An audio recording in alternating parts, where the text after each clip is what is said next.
Wavesound Audiobooks presents Too Easy by J.M. Green, narrated by Marla Jane Lynch.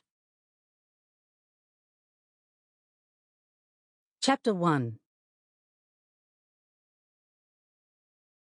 Footscray.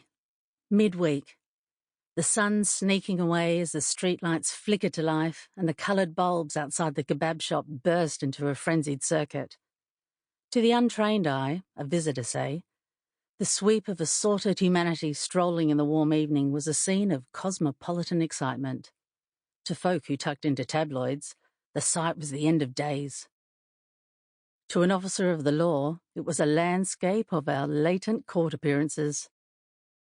To a community worker, such as myself, I surveyed the elaborate greetings and handshakes of this place, as likely to comprise colleagues as clients with great affection.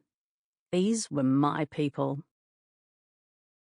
I was waiting on the street downstairs from the narcissistic slacker, an above-shop studio, domicile, and barely functional commercial art gallery belonging to the artist known as Peter Brophy. Next minute, Brophy was beside me, hair damp and combed down. There was just time for a quick smooch, and then I looked him over. He'd missed a spot shaving, and I couldn't have loved him more. The shirt was his favourite. Brown cotton with white piping, still good after many washes. He tapped his top pocket. All set. What's in there? Earplugs? I asked hopefully. Cyanide. We laughed, linked arms, and walked through the alley to the car park where he left his van. I like Phuong, Brophy was saying, and I knew where he was going with that. Phuong was a detective with Victoria Police. She was also my oldest friend. How that came about was a mystery. We met at uni. Not long after that, she dropped out and became a cop. Yet, we stayed friends.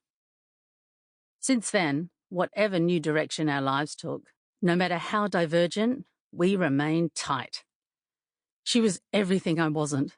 The epitome of composure, fun without being crazy, straight without being boring. It was her blowhard boyfriend that Brophy and I were bracing ourselves to endure. I had a limit of 10 minutes with Detective Bruce Copeland before I felt that one of us had to die.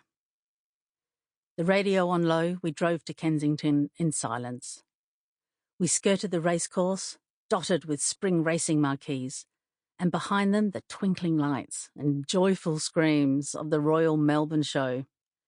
My hand out the window, fingers spread to catch the rush of warm air. Phuong's apartment wasn't in... Sample complete. Ready to continue?